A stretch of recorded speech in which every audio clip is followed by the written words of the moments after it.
Hey, everybody. It is Friday. Hello. 23rd, not the 13th. It's the 23rd. Yeah, can you believe it? Yeah. Folks, guess what? Half the year is almost over. Can you believe it? Can you believe it? Remember in 2020 when you're like, yeah, wait till 2021. Oh, and now it's almost gone. Jeez. It's like the older you get, like my mom said, the older you get, the faster time goes. Doesn't slow down. Keeps ticking away, ticking away. Yeah. Yes, definitely. Yeah. So I don't remember where I moved it to. But one of the things I had on my agenda for today that I wanted to talk to you about, and I can't find it. I've lost it. Oh, yeah. That's okay. We've got things to talk about. It was important though. You'll find it. It was important. You find it. Yeah. So I know last week we had good discussions, I must say. We had some really good discussions. And this week people almost thought we were intelligent. I know. Like we knew what we were doing. Hey, when you do this long enough, people start to think, hey, you know what? Hey, Facebook user, thanks for joining. Nice for showing your face. So our first today we're going to talk about is I found these really cool Zoom apps they're called Zaps, Z-A-P-P-S. And I know that you use StreamYard. I use StreamYard as well. And I know that people use Zoom. So I thought we could talk about what's the difference between the models, what's best to use one as opposed to the other. And of course, Microsoft's got their team out there now that they're trying to really push. Google has theirs out there that they're trying to push. But Zoom still has, for the majority, they're the ones that are really pushing it out there and getting it going. So it's a matter of, what's your preference? And personally, I'm sure because you use StreamYard for podcasts, I think it kind of works for podcasts. Well, I'm wondering, all right, Zoom, all right, is now a publicly traded company. Zoom is the leader. Yes. If you remember, all right, when it comes to technology, those who start out as a leader don't always remain the leader. Sometimes they do, but most of the time they don't. Will Zoom remain the leader for how long? I don't know, because they're always coming out with these great new things to bigger and better, so to speak. I mean, when they saw that Outlook was coming out or Microsoft was coming out with Teams, they started doing other things that Team was already putting in place. They thought, okay, we're going to put that in place too. Mm-hmm. So, and just like with anything, the biggest key is transcriptions. Now, I don't know, with StreamYard, you can help me with this. Do they do transcriptions for the whole video that you put through, or do you have to put that through another? StreamYard doesn't do it, but if you look at Facebook, all right, and some of the times you watch the recording on Facebook, it's putting the stuff down below. Yeah. Well, I know that Zoom, they have a transcription on there, so it transcribes the whole thing. So it makes it much easier for you to do. And that's something they've added. The other thing I thought was really cool with these Zoom apps is one is called Breaking the Ice. So it's got questions and so forth that you can ask the audience and get them to break the ice. It's more like for networking and that type of thing. One is like there's networking options where they can. Zoom has had the breakout rooms, which yes. By the way, all right, let me go on a sidetrack on that one real quick. So yesterday I get invited to this event. All right. And I'm not going to say the name of the company, but I get in. I'm basically told, hey, come and meet my friends. All right, at a business networking. I'm like, sure, no problem. I get there, and it is a network marketing, multi-level marketing type deal. They explain, and I'm like, I just okay, whatever. I'm not going to be rude and just blank off the Zoom call. So I moved the Zoom screen over to here, and I continue working. Then it's funny as hell. He goes, okay, we're going to go to breakout room. So I click the breakout room and it shuts the whole Zoom down. Whoopsie. I don't know whether he was kicking me out of the room or if like my computer failed and I'm like, I feel horrible because then like the guy never messaged me back. I'm like, okay, I guess like that didn't work. Right. But I'm wondering if they look at the look on my face going, yeah, whatever. All right. I'm not interested in this. I'll have to keep working, whatever, blah, blah, blah, blah in the corner. But anyway, But yeah, like I hit the button. I finally found the button when he said, well, we're trying to send people in breakout rooms. So I finally find the button and I push it. All right. And boop, off goes Zoom. Yeah. I'm like, okay, did I just get kicked out? Or no, it's probably on their end. They probably had issues on their end. There's probably a glitch on their end, but they never messaged me. So anyway, but yeah, it's not, if they call me back, it's not something I'm interested in.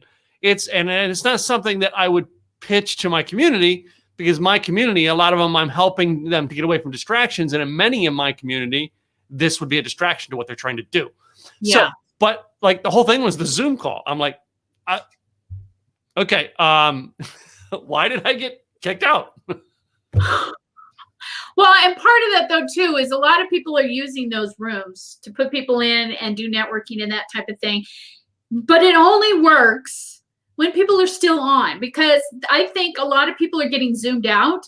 So you see their picture on there, but you don't see their camera. So you know they've walked away, or they're working on something else. And now I actually got into this is gonna kill you, and I'm not gonna tell you where or anything either. But I did a Zoom meeting, and they put us out into groups, and I get out to this group. There's literally 4 people in the group. 3 of them aren't there because you can tell that their cameras are off and their audio's off. So I'm talking to one other person. So instead of it being like 5 people, there's 2 people that are talking back and forth. So I made the mistake of saying, so how you doing? And oh my God, I got the whole story. To the point, to the point where we were talking about her genitals and how they were itching and so on and so forth. So I got to the point where it's like, well, you know what? Let's go back to the room. Looks like we're done here. Gotta go. So, well, I mean, here's the other thing we can start doing is, you know what I mean? Can you just put something in front of your camera like this? So yeah, every now and then, I mean, you just put a picture that close. I did it on my phone because I don't have a print picture, to put it right up next to the camera. Yep. And it looks like you're sitting there. So yep. I'm just saying, what was the kid who actually did the Zoom? All right, that went like buffering. He typed the word buffering in for his name and just put it up. Or there were also connecting a picture of them working, like they were working. Yeah. It was just a clip that showed them working and doing this, so that they kept watching it. It's like, oh, look, she's working so diligently. Wait a minute, that's the same. She hasn't changed the position.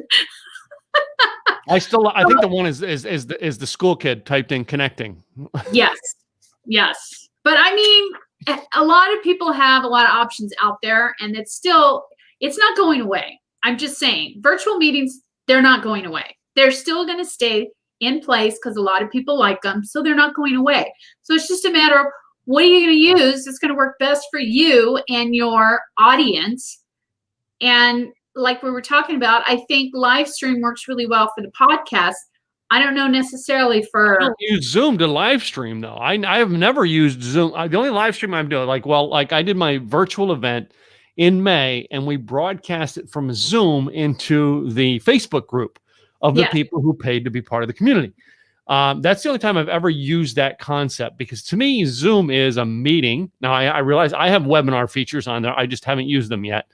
But I think they serve 2 different purposes. Yes. Like you're talking about networking options. Yeah, there's a whole community that has now gone to that with virtual networking. I'm going to tell you, I'd love to sit in front of my computer, but I'm going to go back to the very first advice that Craig Duswalt ever gave me. And that was, Tim, if you want to build your business, you're going to have to get out of your house. Yes. All right. And there's people who want to go back to this, and I get it. I was just way in advance for doing online stuff, broadcasting and stuff like that helped me when the pandemic hit. But in reality, there is going to be a group of people who are going to have to learn. They're going to have to get back out of their house. I agree. Because they are not going to build their business sitting in their house. No, and you still have to have that face-to-face. But the reality still is there's going to be virtual meetings. And let me ask you this, Katrina, to sidetrack. How many face-to-face meetings have you had in the past 6 months? I've had several. Yeah. I've had 4 one-on-ones in the past 6 months. I can count them. Yeah, I've had about basically, they met, they scheduled an appointment with me and we met in person. Virtually, I've had dozens. Yes. But in person, I've had 4. Yes, I agree. Yeah, and one of them was this past Monday.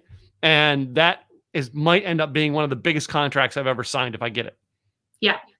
I can't imagine that. And I'm going to tell you, this is what my wife did with her business when she was with her old company, was rather than making phone calls to secure these deals, she got on planes and went and met these executives in person. And that was what caused her to be the number one salesperson that company ever had. Yep. She closed more deals that way. And that's where it's going to have to go. All right. In my opinion, the networking is, yes, we can do some of it online, but some of the real stuff are still going to revolve around getting together and having and shaking hands. So I agree. Yeah. But I mean, so, like I said, it's not going to go away anytime soon, but it's just a matter of what you're going to use and what's going to work best. But I just thought, I mean, so many people are using Zoom. I don't think they realize how many apps are out there that help them not only to do things better, but also you can integrate that with Dropbox, Asana, Trello. I noticed your list. Tell me about some of the ways that people are using Zoom, all right, to integrate with like, SurveyMonkey and Dropbox and stuff like that. I want to know. Okay. So Dropbox, they can transcribe the whole video, have the video, and then upload it to Dropbox automatically. So that way they don't have to try and find another file to put it in. It goes up there automatically. You can set it up so it populates there. Really? No. I thought like my Zooms, now if I'm doing a recording of my Zooms, it goes, but it usually drops to a file on my computer, but you can do it, integrate directly to Dropbox. Yes, you can set it up so it integrates directly through Dropbox as well as Vimeo. No, wait a minute. So you can put it up to your Vimeo page? Yep. I've got Vimeo. That's where I store a lot of my like my bigger, like my sales videos go there. All right. My instructional videos go there. And my conference videos are recorded and put on YouTube and then put up. So, I mean, it's gotten a lot of options for people to really, and it has more professional it's got professional events, especially with the webinars, that has a little bit more pizzazz than it used to. It's giving you more options now because it Microsoft Teams kind of pushed into that because Microsoft Teams thought, okay, we're going to be more professional than Zoom. We're going to show it so that we're the corporate end where people are doing it through the corporate and they want it to look more professional. And so now Zoom has gotten on board and now they're doing more pizzazzy things with the webinar as well. So wait a minute, but Microsoft Teams, what if you're a Mac user? Does that work? I believe so. Okay. I believe so. I know Zoom works on both. Yes. It's an app that works on both. Microsoft Teams works on both as well. Okay. Don't quote me on that. I'll find out for sure. I'm not going to quote you on it because I don't know, but I really was wondering about that because I do know that there are certain things. Like I use the Ecamm, and Ecamm is Mac only. And it's a broadcasting tool for Mac only. And I bought Ecamm when it was when you could buy it for a one-time charge of like $37. I haven't used it in forever because they went to a new subscription model, and I'm not interested in buying a subscription. So yeah. I'm just saying I personally like both. I like StreamYard and I love Zoom. Yeah. So Anita says I did not know why I can't play Vimeo videos even through a Vimeo player. So you trying to play Vimeo videos on your live stream? I'm kind of confused about what. Well, I'm not sure what you're trying to say there. Yeah. But I mean, it's an option with Zoom. They're giving you more options to integrate with other apps out there, so that way it makes your life easier. Okay. I'm just saying. I was wondering because you also haven't mentioned in there like SurveyMonkey. I did stuff with SurveyMonkey, years ago, but I haven't done anything recently. And does SurveyMonkey still have a free version or? Yes, they do. They still have a free version. It's very limited, but yes, they still have a free version. And they're using SurveyMonkey so they can take their surveys and put them in Zoom so that when they do the surveys, now it goes into their email option and so on and so forth, so that now they don't have to try and, with Zoom, you're already getting, if you have people register, you're getting their email and that information as well. But not everybody has people register.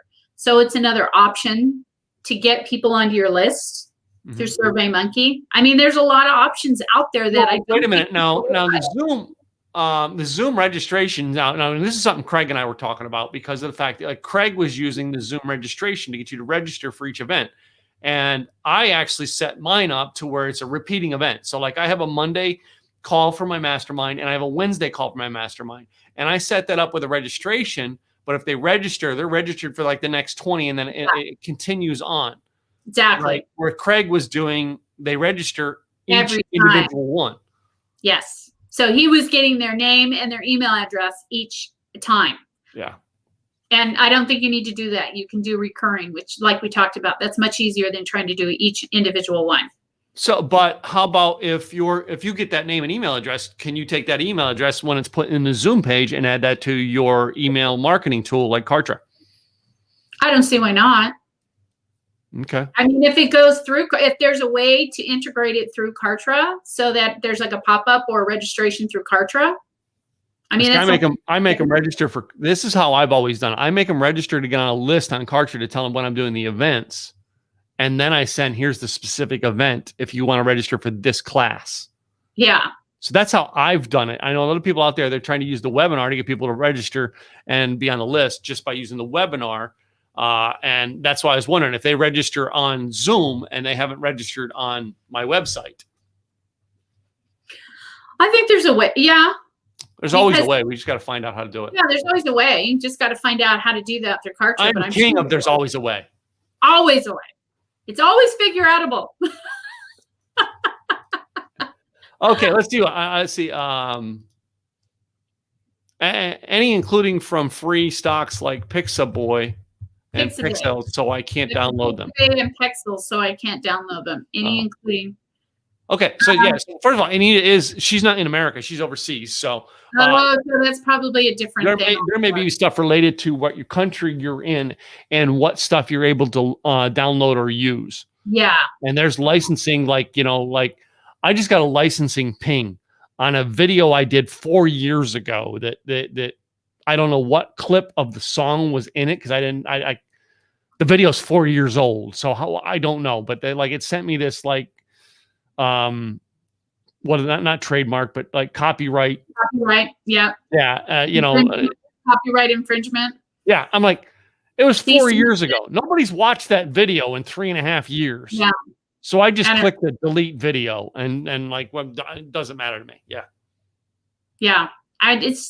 People are just, it is what it is. But I mean, you guys, you do have to do your homework when it comes to imagery and music and so on and so forth. There's a lot of them out there that you can buy. They're royalty free, but you got to make sure that you do because you can't get a cease and desist. You can't do a virtual networking and sing the YMCA with your friends. That would be a hashtag virtual YMCA. For how badly it sounds. Yeah. Hashtag Zoom YMCA. Yeah. Yeah. Quit mutilating our song. Anyway. So moving on. Let's move on to our next topic here.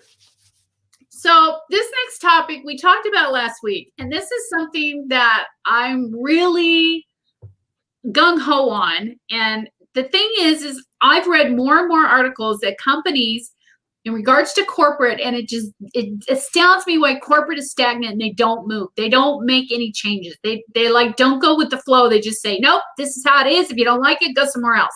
Well, guess what? People are going somewhere else because they promise people to work virtually from home on a permanent basis. Now they're asking them to come back and people are saying, not going to happen. I'm quitting. Or they're realizing that they can get a better job somewhere else and get all the benefits that they want and then some. It just drives me nuts that I don't understand why corporate always stays. This is where we're at. We're not moving. This is where we're at. And we're not going to change anything. If it ain't broke, why fix it? Drives me nuts. Well, let's put the numbers behind this. All right. Again, Tim's going to be pragmatic on this one. Let's put the numbers behind this. Let's do it. All right. I've been out all day looking for an event for my event space for my November event. I got a quote. All right. I charge people, there's people who paid $97. I think I just upped the price to $197 because the cost of events, right? Someone actually gave me a quote that they could put my event on for twice what everybody paid to come. Wow. All right. So am I going to use that location? Well, I can't. This is business, all right? You want to raise the cost on goods. I can't afford to use your space for this. No. Well, this is business, all right? We've got people who want to be employees because they want a regular paycheck. Yet, all right, they want to do things the way they want, all right, and making it cost the company, in some cases, more money. Not necessarily, because when they're working virtually, they're saving money because they're not having to pay for workers' compensation for people to be in the office. They're not having to pay for them, and some of them are cutting back on benefits, and some of them are cutting back on the pay in regards to how they're doing things. Mm-hmm. But the biggest cost savings is the office space. They're not paying for the electricity. They're not paying for the maintenance to keep up that office space. They're not having to pay for the rent for that office space. They're saving billions by doing this. Yes and no. Billions. Yes and no on the office space. Let me tell you why. All right. Okay. I'm a real estate guy, and I will tell you this about commercial real estate. They are locked in. If they've signed a lease, they are locked into the end of that lease. Some of them are, yes, but some of them have bought themselves out of the lease, or the lease came up and they did not re-sign. So, well, that's it. If the lease is up, it's a different story. Like the Apple store. Yeah. The Apple store was the first one in Dallas was in the mall up by where up here close to my house. And Apple got upset with the way certain lawsuits were being handled on customer stuff in the county where it's in. Apple had a lease that went through, I think, 2020. So basically, they closed their stores and just said, "I'm sorry, this store here is you know what I mean? Is just a warehouse space at this time, all right." And they closed the space and they continued paying the rent on it because they couldn't get out of the lease. They did that 2 malls. Now, and in some cases, it's a 5-year type deal. It's 5 and 10-year type leases that they have to pay out, and they can go into it with lawyers. But in some cases, the company has to declare bankruptcy to get out of the lease. I agree with that. But what I found in a lot of these things that we were looking through is that in 2020, a lot of the leases were coming up for renewal. A lot of them. So a lot of them didn't. Well, a lot of leases come up every year. Yes. Most people don't know that. There's a lot of companies that their 10 and 15-year leases are up in that year. Yeah. A lot. Yeah, but a lot of them didn't renege on. I mean, they didn't re-sign on those because they decided it was saving them so much money. They didn't re-sign, or they took a lot of their office space down. So maybe they had 10 offices. Now they're down to 5, or now they're down to 4 or 3, or whatever the case may be. But I mean, to me, it just seems like a better business model for corporate when it comes to if their lease is up, and they don't have to renege on the lease, or not renege, re-sign on the lease. If their lease is coming up, and the majority of their employees want to work from home, why not let them? I don't understand the mentality of, nope, they have to be in an office. When they but each company is different, Katrina. I understand that. I totally understand. And there are some companies that you just can't, your employees can't work from home. They can't. There is. And that's, some of this, and there's people. Yeah, there are people out there going. They can't work from home. They can't make the coffee from home. I mean, there are some businesses that they have to have that physical presence. They have to. But those that don't, I don't understand why they make that decision to bring employees back when they're saying, no, I'm not coming back. And they would rather lose those employees than to work it out with them. That I don't understand. Especially since employees right now. As someone who's been an employer, I'll tell you, there's a lot of times let the employee go. Oh, I agree. I totally agree. I totally agree with that. Yeah. But I think though too in corporate, and I worked with it with over 35 years, I saw how in corporate that it depends on the top and how they manage things, and that's the way it goes. They're judge and jury. Here's what Rigger says. He says that the new survey showed that 4 out of 10 employees will look for a different job if they are forced to go back to the office. Yes. Yes. I personally, all right, if I own the company and you're going to inconvenience how I run my business, I'm going to say bye. But it's not an inconvenience. They've proven that it works. They just want them in the office because they just want them in the office. But if it's no reason behind it. Yeah, but again, if it's my business, I determine that it's my business. You want to work for me, you follow my rules. Then you lose your employees. Bye. Yeah. But that's I hate to say that.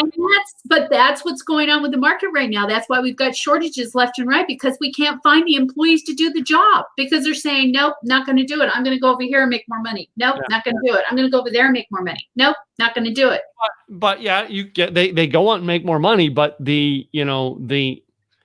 there is a thing out there with companies where, you know what I mean, you go burning bridges at one company because, well, I want to work from home and I don't want to do the job that I contracted and said to do. Well, then next time, all right. I mean, I've had this before where someone who I helped a guy in real estate here in the Dallas area. He had a whole thing of fixing properties up, and he was always going through assistants. And the assistants would come in, learn a couple things from him, and then they quit and go try to do it on their own. And then when they failed and they needed a job, they'd call him back up. Hey, can I get my job back? And he was like, no. Nope. Sorry. All right. And that is the flip side to that is, yes, you can leave your job. I've left tons of jobs, and many of them I couldn't. I remember one time I left a job in a bad situation because I was like, dude, I'm not following your rules. And then all of a sudden I was hungry and I was like knocking on any door I could.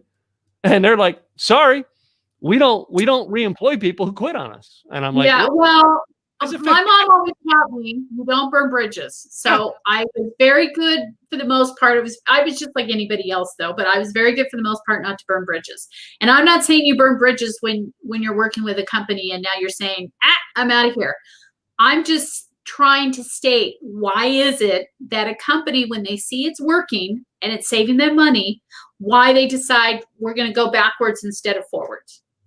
That's what I don't get. That's what I don't get. You and your vision, it is backwards. To those companies who don't want to do it, that's not backwards. It's but that's the matter is there's two different views of this, all right? And you're looking at it from one view while they're looking at it from another view, all right? And that's just life. Well, and here's the thing though too, on the other side of that is I would watch people working at my last job, for instance, where they didn't like us to do overtime, but I would see people going in the office and they literally couldn't help themselves, and they'd go over here and they talk for 20 minutes, and they go over there and they talk for 20 minutes, and they go over there and they talk for 30 minutes, and they get no work done. But then they were the ones working late to try and get their work done because they were so busy mingling and talking, they didn't get anything done during the day. So it kind of makes you wonder, how do you manage all of those pieces? And maybe you set it up so that it's an environment for everybody to win instead of just, this is the way it is, deal with it. And as we know, there are some people that work better in an environment with people, and there's some people that don't. Yeah. So I'm just saying, I think that corporate goes with it and they go with the flow and they figure out what works best for their employees instead of just it's our way or the highway, because the employees right now are at a premium, and it's really difficult to find good work, good help nowadays. It really is. When they say it's difficult to find, it's hard to find. Well, you know, for some, yeah, it is going to be hard to find, but for the good employees, they got a choice. Good employees and good people who have done faithful and great work for people always, and I do mean always, got a choice. It's the bad employees who are going to listen to you and I's advice, and they're going to go, well, I can quit my job now and start my own business. And a year from now, they're going to, their kids are going to be living in a tent. And they're going to be like, oh, well, why did I do this? Dude, you should have started by being a good employee. I'm not saying quit their job. I'm saying that corporate should be looking at the employees across the board and willing to be flexible instead of, this is it. If you don't like it, go somewhere else, because they are losing good employees and they're trying their best to keep them on board. But there are other companies that are vying for them because they're seeing that's a good employee. Offer them 20% more and better benefits and and bring them over here. They're fighting over them. Literally. All right, we got to move on to our next topic if we're going to get all the topics in today. We're not going to get them in all at this rate. So our next one moving in is personal finance and business finance and how to not mix the two, especially when you're an entrepreneur. This is something that I know a lot of people do where they'll say, oh, I got my personal account. I'll just take that business expense and take it out of my personal account and vice versa. And I've noticed too that a lot more companies are starting to get IRS audits because of this. So, I mean, you tell me, how do you manage your stuff? You've had business. Well, I usually try to make sure that I pay for like the hookers and drugs out of the personal account, not the business account. That's a business expense. Yay! You got to keep your customers happy, man. That was in Big Bang Theory, where he says like, well, what do you do? What do you do with all your grant money? Yep. Hookers and drugs. Got to keep your customers happy. That's all I'm saying. If it's a business expense, hey. Well, no, if I'm buying a hooker and drugs for my customers, no, that comes out of the business account. That's what I'm saying. Got to keep your customers happy. If it's a business expense, hey. How about your podcast partner? Do you keep your podcast partner happy? All I'm saying is it's important to keep the two separate. Let's move on. Seriously, though, I have 2 corporations and I have a personal account. Now, personal account, I think we have 3 or 4 different personal accounts, depending, because basically what we do on personal side is like car payment. So the car is financed through Mercedes-Benz of America. So basically, if it was financed through a credit union, we would have a credit union account that Gwen would take money out of her paycheck every week and put it in that into that account. So then that account would automatically make the payments. Yeah. All right. So which could mean we would have 2, 3, 4 personal accounts. That's how we separate our personal. Business. I now have 2, for the longest time I didn't, and it was a headache for Gwen because I only had 1 business account because everything was deviated out of our investment company, and all of my Tim Gillette media expenses were just, I paid with same creditor. So then we had to divide them every year and go, what was this one for? What was this one for? Yeah. Now, if it comes out of X2, it means it's going for the rental properties. If it comes out of Tim Gillette media, it's going for something with an event or something like that. And if I ever have to borrow money from X2 into my other company, all right, I now I put up a website for X2. So guess what? Tim Gillette Media manages the website. Yeah. So that has to pay me. Yeah, you get it. Well, I know. I separated them. I just move money around. We separate ours too. With the personal, we have one that's all for the bills. So I know how much comes out on a regular basis for those bills. The money goes in there, and that's where the bills come out of. That's it. Then our other account is where we, our entertainment expenses or whatever for personal. And I do the same thing with business. There's one where all of my bills and so forth come out of, and then the other one just has whatever left over, and for travel, whatever the case may be. And that's what I always found that works really well, is that if you have those 2 separated, then that way you don't get the 2 mixed up. I know it's a little bit more to do, but I think it's much easier just figuring all that out than trying to have one account and then trying to figure out, okay, what came through this and what came through that. And personally, I just hired Joe DeChard. He's going to do my books from now on. So now I'm going to have, instead of one wife hounding me, I'm going to have 3 of his assistants and Joe hounding me for what my expenses are every month. Well, it's interesting though. I mean, that's another interesting topic is, I know when I had a coach some time ago when I first started my business, she said, you can farm out everything in your business, but your books, because you always need to know what your numbers are. And that's something that she said, she insisted on, was that you should always know what your numbers are, what's coming in, what's going out. And if you have somebody coming in and helping you manage all of that, then you sit down and you go through it step by step with them. You should always know. I still have money in my account. See, I still have checks. No. We don't have any money. I have checks. I can't be overdrawn. I still have checks. Why are you bouncing? I don't get it.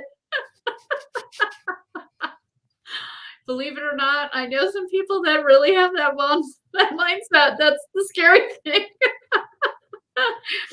That's the very scary thing. Well, that's the first thing I do when if some new expense comes along, you know what I mean? I'm going to hire somebody to do something. I go in and look at how much money's in the bank account, what I have coming out. All right. What, you know what I mean? What I know that comes out over the next 30 days and going, okay, how fast, if I pay this guy the $500, all right, Katrina's going to do my website and say it's $500. I know it's much more than that, but say it's $500. I look at my account and go, there's $500 in there, and before the next thing comes out, will I have that $500 back in there? In other words, I look at that to see before I go taking an expense. As opposed to, you know what I mean? Most of my stuff is, you know, preset schedules. Like, you know what I mean? We have Kartra, Zoom. I use, StreamYard, a couple other tools and stuff I use every month that I know. Well, most of my stuff comes out yearly. I don't have a monthly charges now. I do it yearly. All right. Because it works better that I have 2 events every year, and those are my 2 big paychecks every year. And then I try to have my major expenses come out. Like my payment for Kartra happens a month after my biggest event. So, you know, that way I know, okay, well, by the time that bill comes out for the $1,700, I got to pay Kartra at the end of the year. All right. If I take my money out to pay Katrina to do my website, will that $1,700 be there in other revenue that comes in to pay that bill? Yeah, I agree. Yeah. And because everybody else has got to categorize. Well, this is for this percent. In my bank account, it's $1,000 into it. Well, 100 is for this, 200. I don't. Yeah. Well, everybody does it differently. As long as you know what your numbers are and you've got enough money to compensate for what's going out and what's coming in. Yeah. You're golden. Yeah. You're the golden child. So our next topic is fishing expeditions for small businesses, and this is substantially increased for a couple of reasons. One is because due to the lack of workforce, there's a lot less employees keeping an eye on things, and a lot of people are cutting back on costs. The other thing too is that to keep your information protected, especially if you've got a company with a team. Because as we know, if they've got all of those computers that they're working on that are your computers, and they don't do the updates on a regular basis, or they don't go in and make sure that the AVG is set up, or so on and so forth, whatever the case may be, that is a door basically into your company now for them to go in and now take over everything else. And all it takes is one. You mean it could be more expensive if they have that computer working from home, right? I'm just clarifying that you said that. No. They've got key fobs and they've got security, sir. She fell into my trap. No. But I'm just saying that right now it's on the rise because people aren't paying attention to it. They're so busy about getting business in and getting clients in, they're not paying attention to the security piece. And now companies are having a hard time because they're losing data, or they're getting viruses or malware or even ransomware. For a lot of companies, they don't even have the money to come up for that money. They just, okay, I don't have the money, so I guess I lose my data, and now I've got to figure out how to move forward as a company. And we talked about this where there are things you can do to back it up. There are things you can do to protect it. There are platforms you can use to make sure that you protect everything that's out there, including your NAS drives, which are your drives that you can use that are external drives that you can access anywhere. I mean, there's a lot of options out there, but the problem is people aren't doing them or utilizing them, and because of that, now the phishing scams are off the charts. You see, I don't hear all this. It's probably because I'm secluded into my own little world. They're off the charts. Yeah. I mean, and not only that are they off the charts, but also what I think important for all businesses, including corporate as well as entrepreneurs, is that you put standards in place for your employees that if they're going to be utilizing your equipment, even if they're working from home, that they have to do these certain standards and these certain things in order to continue employment there, so that it protects everybody across the board. Because like I said, all it takes is one little inch in that door for something to get in, and then they've found their way, and now they just wormed their way in, and now they've spread everywhere. You know, this goes into what I wanted to actually put down as my business tip for the week. Can I go into that then, or you want to continue on that? Absolutely. You know what I did this past week? What did This you is do? a great business thing for those of you who are self-employed. Seriously, this is a great thing. All right. I've told everybody I created this. This is the operations manual for Tim Gillette Media. SOP, standard operating procedure. Yeah. But like, Tim, you're the only employee. What are you doing that for? For instance, I printed out my daily things I have to do every day. These are daily things in my business. Sunday, Monday, Tuesday, and as you notice, Wednesday, I was like, oh, crap, I forgot to do something. So I wrote it down in there. Actually, Wednesday, if you notice, Katrina, Wednesday, you got an email saying, here's the link for the show on Friday. Because it's in my Wednesday to-do list that I have to create the show for Friday and email Katrina. And it says, email Katrina with link. Yay. Some of you are going, but Tim, that's so minuscule. Again, there's a reason why things like you get ransomware. You're leaving gaps out there. Yep. You have to tighten up. If you're going to be in business, you've got to be in business. All right. Which means taking responsibility of ownership of what you do. Yep. For instance, because now after this show, I actually have to start organizing and putting this up in the audio podcast. It is on my Saturday morning schedule. Again, I know you guys are, some of you are going, well, yeah, but I'm a blogger and a podcaster. Why do I need that? Imagine getting up one day and going, well, I got to do all this and this and this and this and this, instead of looking at, okay, I got to go do these 5 things. Yep. Go do the 5 things. That's the procedures you have to do. Once they're done, now you can go into creative mode. Now, for instance, I have been stressed over what hotel I'm going to use my event, because the hotel that I normally use for my event in November, I still have to pay full price to do it if I want it. And I'm like, wait a minute, I am not going to put 100 people in a ballroom this November. I just know it. Why am I going to pay the thousands upon thousands of dollars? So I've been stressed out about it. So I did this week. I put my schedule more organized, and I knew this morning when I got up and went for coffee at 9 a.m., I had 9 a.m. till 11:40 a.m. when I had to get on with Katrina, that I could now had an opening on my schedule that I can go drive to hotels. And I did. And most people will not go down and organize their business to this organization. And then they'll go, well, I don't know why I'm not making money. I don't know. I'm not profitable. Go down to organizing even the little things in your business. Take care of one of the things I have in the course I'm working on creating, called You Don't Need a Life Coach, How to Fix Your Own Damn Life, is get rid of the petty annoyances. What are the petty annoyances that mess your world up? Yep. Just put it on a to-do list. Okay, I do this on Tuesdays. For instance, in my personal life, it is on my personal schedule. Every Thursday morning, I take the sheets off the bed and I put them in a washer. But Tim, your wife does the laundry. Not that. My wife's at work and neither one of us are sleeping on the bed, and I can go change the sheets from the washer to the dryer at about noon. And then at noon or 1 o'clock, I can take them out of the dryer and put them back on the bed. So why do I have to wait to put that into my wife's busy schedule when she's home on Saturday? Yep. I'm here. The washer's not doing anything, right? That's the mistake so many of us figure out in not organizing our business down to this point of going, what can I do to take the worries out of here by putting it into daily actions? That's my business tip this week. Good business tip. Yep. Good. I hear you. I think you have a website tip, don't you? I do. I do. So my website tip is, this is another R of mine. A lot of people go back and forth with email. Hey, do you have this amount of time? Or can you do this time? Or how about this time? Why not put a scheduler in your website so that now all they have to do is go on, set it up. It goes into their calendar automatically, goes into your calendar automatically. You know you've got an appointment, you're done. Make this easy for yourself. I have more people that say, oh, but my calendar is mine, so you can still block out time on your calendar. You can still put those times on there and block them out and still make it easy for your clients to just set up appointments with you. The easier you make it for them, the more they're going to come back. So put a scheduling app or something on your website to allow them to make appointments so that, like I said, it's now on their computer. It's now on their calendar, your calendar, and you don't even have to lift a finger. Done. I do it this way. This is what I use.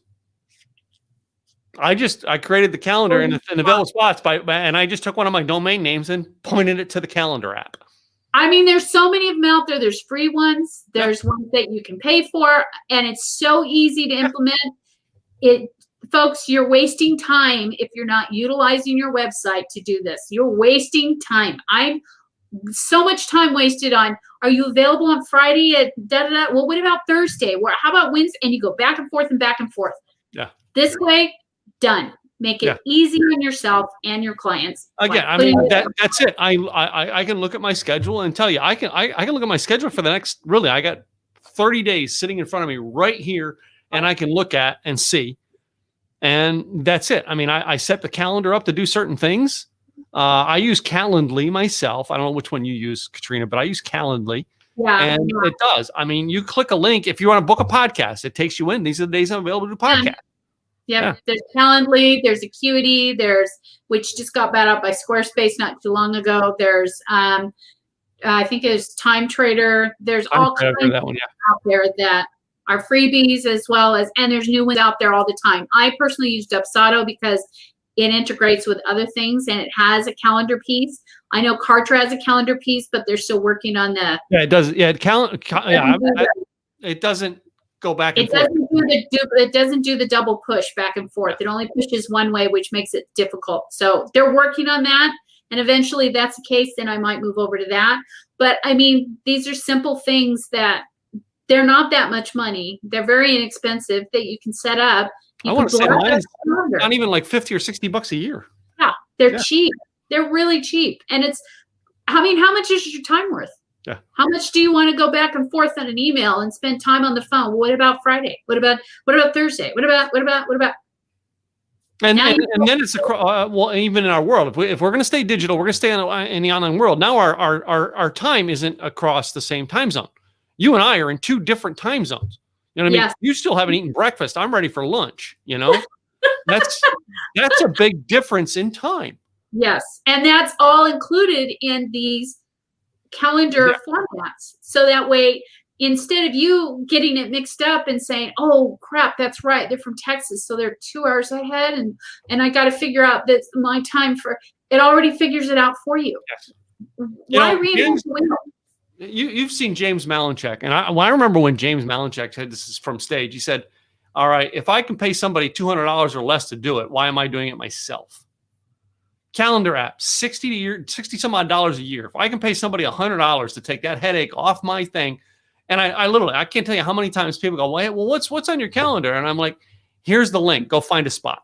Yep, I do the same thing. Here's the link, and they'll say, "Well, can't I just call you?" No, go on the link. No. You know what I mean? And I get people who want to randomly call me and don't want to do it. They're old fashioned. I'm just going to say there's some major people in our world, in your and I's world that both of us know that wanted to play the game with me of like, let's play calendar ping pong. And he was in a different time zone. And I said, go here. He said, well, I don't do that. I said, well, then I don't meet with you. And he won't get on my podcast because he refuses to do it. Yeah. I don't understand it. It's just, I mean, again, it comes down to company rules. Like I said earlier, you want to run your company your way. It's my company. I want to run it my way. It's Katrina's company. She wants to run it her way. Yeah, I agree. No, I know we had a couple more things that we wanted to finish up this week. We have a little more than 10 minutes left. So what's next? Well, the other thing that I found was a really cool option that I did not even know was out there is there are teleprompter apps for shooting videos. So there's the teleprompter mirror, and you guys can check this all out. And there's this SpeakFlow, Speechway, and video teleprompter. The video teleprompter is pretty cool, but it's only for iPhones and iPads.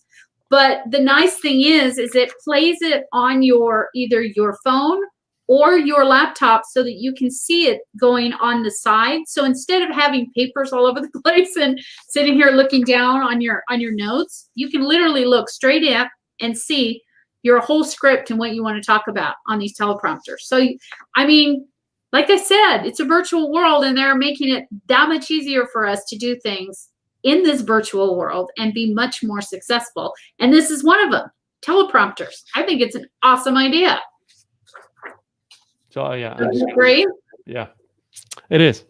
I would love to. I wish I had the teleprompter stuff because I like when I'm doing a presentation now, I have a 3-screen, and it is much easier to do presentations on like StreamYard to where I can look at but the PowerPoint takes up 2 screens. Yep. Of my 3 screens, and I wish I had teleprompter for my notes underneath it. It's very small, the area underneath it for my notes, and I wish I could get. That's one thing I wish I could fix.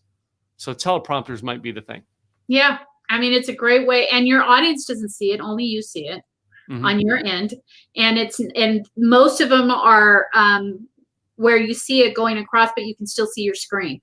So and you can do it when you're doing live Facebooks. That's a great way to do live Facebooks because you can see your script or your bits and pieces that you want to cover so you don't forget anything. Doesn't mean you have to read it verbatim, but it gives you your tidbits that you wanted to discuss so that you're not sitting there going, well, I wanted to discuss something else, but I so it keeps you in line with what you want to do. I mean, I'm not saying that you have to do scripted videos all the time in Facebook Live because, as we know, when they're not scripted, they do much better than when they are scripted. But at least if you have your topics of what you want to talk about. Well, I have. Well, you're like our discussion today. I have it on a Word document over here. But I did an event this week. I'm trying to see if I can find this past month, but I can't find the notes onto it. I didn't have time to type out my PowerPoint, so I just made a. Oh, here it is. I just made a sheet. Yeah. And it's large, very, very large. So I mean, it's you know what I mean. I could take my glasses off and read it, which is another problem with teleprompters. Is like the print on here is so small I can't read it. Yeah. I could read everything in my room right now. I can look at, you know what I mean. Over here, I got something on the wall. All right, you know what I mean. A statement I can read. I can read the size number on my calendar, but I can't read the fine print in here where it says KG website design. Yep. No, and that's another trick too. I don't know if people are aware of that.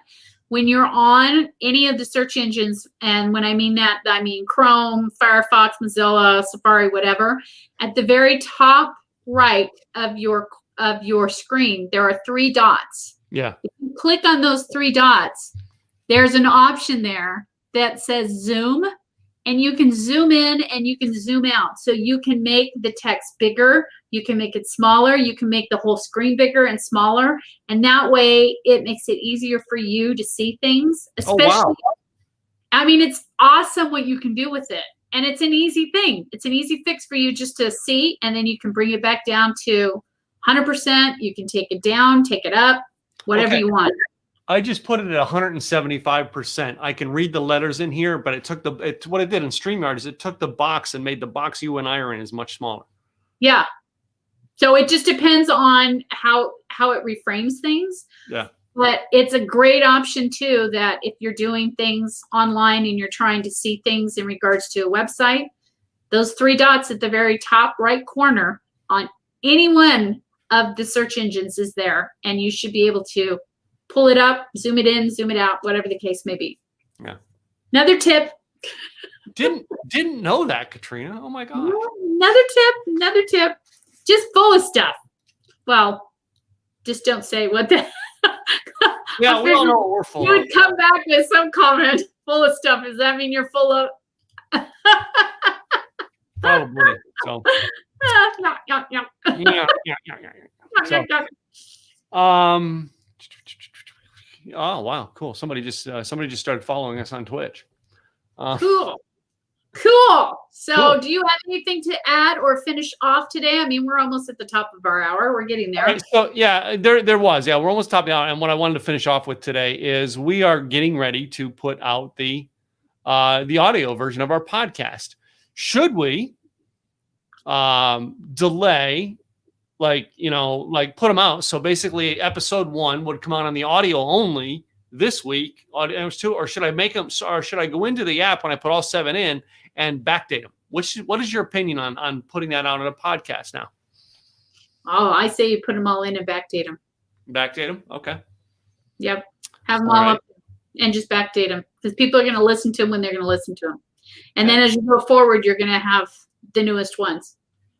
And the other thing I was going to do this week, and I don't know where I stuck it. I'm gonna see if it's in this folder here, but no, it's not in that folder. Oh well. I was starting to look at a couple of different names for our show. You know, I You like the Garcia Gillette hour. Huh? You don't like the Garcia Gillette hour? No, I want to do something unique. I mean, I thought about like, you know what I mean? I had them all written down and I just can't find it. It's probably in the trash can somewhere. Well, if you guys can come up with names for us, those that watch us, that would be awesome too. I had like, you know what I mean? You know what I mean? She said, internet said, you know, yeah, she said, internet said, yeah. In other words, Tim has no voice. Yeah. That's clever. There was another one I had like, you know what I mean? Like, what was it? The not so news hour or something like that. I said, there's some comedy ones and there's some that had like catchy names about like, you know what I mean? You know what I mean? The net news hour or, you know, random internets or, you know what I mean? I was trying to do like random internet news and stuff like that, but it was a couple different things I came up with. And I said, I lost them. I don't know where I put them, but it would be good if I come up with a unique name for the show. Yeah. Yeah. I'll try and think some things through and our audience that watches, maybe you guys can help us with it too. Maybe you can think of something that we're not thinking of. Yeah. But we're growing day by day. We're growing day by day, and so, yeah, we will have the audio up in the next week. We'll have the audio up. You know, we're going to discuss how we're going to do it, but we'll have it up, and it would be nice to have a name to the show before we put the audio up. I agree. It really would. So for now, they're on YouTube right now, but we're going to have the audio only comes up. They'll be up. You know, I'll do the same thing, so they're up on iHeart and Spotify and all of that. So yep, and iTunes. Yeah. Yay! We're gonna be official, guys. We are. This is episode number 7, and it's epic. They say once you make it to 10, you're good. So. Yep, we're just moving forward. I was reading a thing this week about because I'm thinking about taking this and putting it on Podbean. All right, as opposed to where I'm using Anchor for my other ones. And here's what I was reading. It said an article said about Anchor. It said that most of the people who start a show on Anchor don't last past 3 episodes. Really? Mm-hmm. That's interesting. No, I didn't see the numbers for Libsyn. Like Libsyn and Podbean are 2 other ones that I looked at. All right, and I didn't see the numbers for those, but yeah. Well, I wonder if there's a way too. I know there's Clubhouse. Wonder if there's a way to put it on Clubhouse, but. Clubhouse is designed to be a chat app. Yeah. Not a recording. So we would have to find a way to be on Clubhouse with this while we're doing this. And I'm sure eventually that's going to happen depending on how, because now everybody, it's not just by invite only. Everybody can access it now. Yeah. And there's a lot more people, but I know some people are saying they're over it. Just people talking. I mean, some of it's good and some of it's just, yeah. I guess it just depends. Just like with anything, like with podcasts, it just depends. There's so many of them out there. What do you listen to? Yeah. And that's it. I mean, you're trying to find some way to distinct you in the world. All right. And, you know, Clubhouse had its distinction. All right. But truthfully is Clubhouse was one of those flash in the pan ideas that it's great while it lasted. But the next flash pan comes, Clubhouse is going to be forgotten. I don't remember. All right, the hottest thing since sliced bread was Snapchat. Yeah, 4 years ago. Yeah, I don't know if it's going to last so much. I mean, it might if they can integrate it with Zoom and all the other ones, so that you can have. But it's by the way, that is the secret is that when they can make things integrate with Facebook, Zoom, all right, Twitter, then it'll work. The things that can integrate with Twitter and Facebook are the things that generally last. Yep, that are going to work. But if they can't integrate it, or they decide, no, we're going to do our own thing. Yep. And YouTube is the other is the third one. So I mean, those are usually the 3, and they're the 3 solid social / networking platforms. So. Yep, I agree. All right. So as we wrap up, Katrina, tell them how to get a hold of you. Oh, well, you can get a hold of me at, like you see there, kgwebsitedesigns.com or at kgarcia at kgwebsitedesigns. Gillette.com. Pretty easy. Yeah. How about Hey, you, guys, Tim? I'm Tim Gillette. You can go to timgillette.com, find out about me. All right. Or check out my events. We got another one coming up. We're looking for speakers. SimpleEasyEvents.com. August 14th is our next date. I'd love to have you if you speak about something in online marketing. We're looking for speakers still. So, yep. Folks, get on board. Help them out. All right. Other than that, I mean, that's a wrap, ladies and gentlemen. Yeah. Thanks for joining us. All Until next Friday. We'll see you next Friday, guys. In the meantime, have a great week. Woohoo. Bye. Bye.